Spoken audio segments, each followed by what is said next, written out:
বাড়িতে যদি ছোটোখাটো অনুষ্ঠান হয় তাহলে অবশ্যই একবার হলেও এই রেসিপিটা বানিয়ে দেখবে। এইভাবেই রেসিপিটা একবার বানালে যে খাবে সেই প্রশংসা করতে বাধ্য হবে।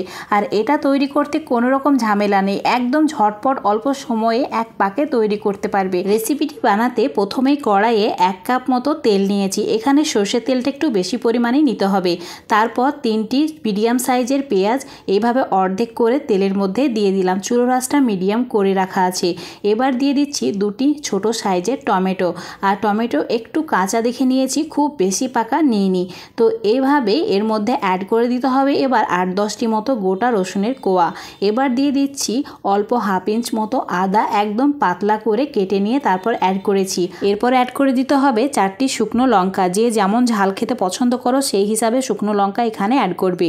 এবার একটু সময় নিয়ে চুলো রাসটা মিডিয়াম টু হাই করে রেখে খুব ভালো করে একটু নাড়াচাড়া করব। আর যখন পেঁয়াজ টমেটো একদম ভাজা ভাজা হয়ে যাবে, মানে সমস্ত কিছু একদম ভাজা ভাজা হয়ে যাবে, তখনই এটাকে তেল থেকে তুলে নিতে হবে। তোমরা দেখতেই পাচ্ছ কালারটা পুরো চেঞ্জ হয়ে গেছে, আর কোনো কাঁচা ফ্লেভার নেই, সমস্ত কিছু ভাজা ভাজা হয়ে গেছে। তেল ঝরিয়ে একটা প্লেটের মধ্যে প্রথমে তুলে নিচ্ছি। এবার এটা খুব ভালো করে ঠান্ডা করে নিতে হবে। তারপর মিক্সার জারের মধ্যে দিয়ে খুব ভালো করে পেস্ট বানিয়ে নিতে হবে।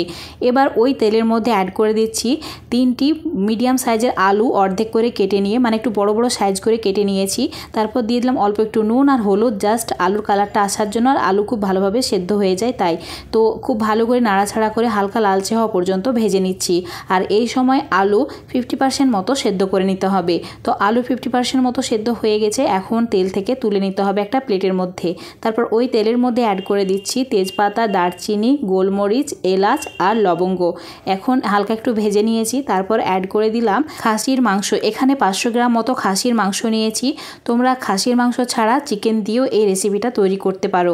তো যেটা দিয়ে তৈরি করো না কেন একটু বড় বড় টুকরো করে কেটে নেবে। খুব ভালো করে একটু সময় নিয়ে নাড়াচাড়া করে নিচ্ছি যাতে মাংসর মধ্যে থাকা জল একদম ভালোভাবে শুকিয়ে যায়। এভাবে একটু ভাজা ভাজা করে নিতে হবে। আমি 2-3 মিনিট খুব ভালো করে নাড়াচাড়া করে নিয়েছি। আর যখন তেল ছাড়তে শুরু করে দিয়েছে মাংস থেকে, তখন আমি দিয়ে দিচ্ছি স্বাদ মতো নুন। যেহেতু তেলের মধ্যে একটু নুন ছিল তাই নুনের পরিমাণটা অল্প দিতে হবে। আর দিয়েছি অল্প 1 চামচ মতো হলুদ গুঁড়ো, 1.5 চামচ মতো লঙ্কা গুঁড়ো। এখানে আমি কাশ্মীরি লাল লঙ্কার গুঁড়োটা দিয়েছি। আর দিয়েছি 1.5 চামচ মতো ধনে গুঁড়ো। এখানে ধনে গুঁড়োর পরিমাণটা একটু বেশি দিতে হবে। আর দিয়েছি 1 চামচ মতো জিরে গুঁড়ো। এবার দিয়ে দিচ্ছি মিট মশলা। অবশ্যই এখানে একটু মিট মশলা অ্যাড করতে হবে। মিট মশলা অ্যাড করলে এই রেসিপিটা অনেক বেশি টেস্টি হবে খেতে। খুব ভালো করে একটু সময় নিয়ে কষিয়ে নিতে হবে। আমি প্রায় 5 মিনিট সময় ধরে খুব ভালো করে কষিয়ে নিয়েছি। আর তেল ছাড়তে শুরু করেছে মশলা থেকে। এবার যে পেস্টটা আমরা আগে করে রেখেছিলাম সেটা এর মধ্যে অ্যাড করে দিতে হবে। তারপর প্লেটটাকে ধুয়ে অল্প একটু জল অ্যাড করে দিতে হবে যাতে মশলা পুড়ে না যায়। তো এই সময় অল্প একটু অবশ্যই জলটা অ্যাড করবে। জলটা অ্যাড করার পর খুব ভালো করে আবারও মিশিয়ে নিচ্ছি। এবার চুলো রাসটা মিডিয়াম টু লো করে দিতে হবে। তারপর ঢাকা দিয়ে 10 মিনিট মতো ভালো করে মশলাটাকে কষিয়ে নিতে হবে। আর মাঝে মধ্যে একবার করে নাড়াচাড়া করতে হবে যাতে মশলাটা কড়াইয়ের নিচে লেগে না যায়। এভাবেই 10 মিনিট মতো খুব ভালো করে মশলা আর মাংসটাকে কষিয়ে নিয়েছি। আর সমস্ত কিছু থেকে খুব ভালো করে তেল ছেড়ে দিয়েছে। এই সময় খাসির মাংসটা 50% মতো সেদ্ধ হয়ে গেছে। তো এবার খুব ভালো করে একটু নাড়াচাড়া করে নিতে হবে। তারপর তো গরম জল অ্যাড করতে হবে। এখানে ঠান্ডা জল অ্যাড করলে হবে না, অবশ্যই গরম জলটাই অ্যাড করতে হবে। খুব ভালো করে কষানো হয়ে গেছে।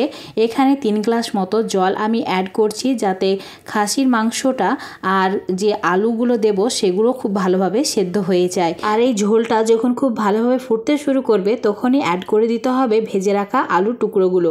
তো সব ভেজে রাখা আলুর টুকরোগুলোকে আমি অ্যাড করে দিয়েছি। এবার ঢাকা দিয়ে 10 থেকে 15 মিনিট মিডিয়াম টু লো ফ্লেমে রান্না করে নেব। এবার আমি তোমাদের 15 মিনিট পর দেখাচ্ছি। দেখতেই পাচ্ছ ঝোলের ওপরে তেলটা পুরো ভেসে উঠেছে আর সমস্ত কিছু খুব ভালোভাবে সেদ্ধ হয়ে গেছে। আলু ভালোভাবে সেদ্ধ হয়েছে, সেই সঙ্গে মাংসটাও সেদ্ধ হয়ে গেছে। একটু নাড়াচাড়া করে নিচ্ছি। তারপর এর মধ্যে অ্যাড করে দিচ্ছি অল্প একটু গরম মশলা। আর এরই সঙ্গে অ্যাড করে দিচ্ছি 1 চামচ ঘি। ঘিটা অবশ্যই অ্যাড করতে হবে। ধনে পাতা, কেশরি মেথি, টক দই এগুলো অ্যাড করার প্রয়োজন নেই। খুব ভালো করে মিশিয়ে নেওয়ার পর চুলার আঁচটা একদম কম রেখে ঢাকা দিয়ে দিতে হবে আর 5 মিনিট ওয়েট করতে হবে। তারপর চুলোটাকে অফ করে দিয়ে রেখে দিতে হবে। এবার আমি তোমাদের 5 মিনিট পর দেখাচ্ছি আর চুলোটাকে অফ করে দিচ্ছি।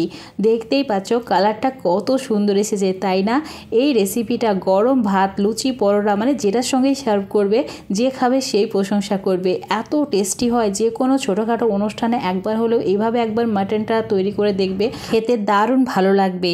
তো বন্ধুরা, আজকের রেসিপিটা যদি তোমাদের দেখে অনেক বেশি ভালো লাগে তো অবশ্যই লাইক, শেয়ার, কমেন্ট করে দেবে। ফেসবুক পেজ থেকে দেখলে পেজটাকে ফলো করে নেবে, ইউটিউব থেকে দেখলে অবশ্যই চ্যানেলটাকে সাবস্ক্রাইব করে রাখবে আরও এরকম সুন্দর আর সহজ রেসিপি পাওয়ার জন্য।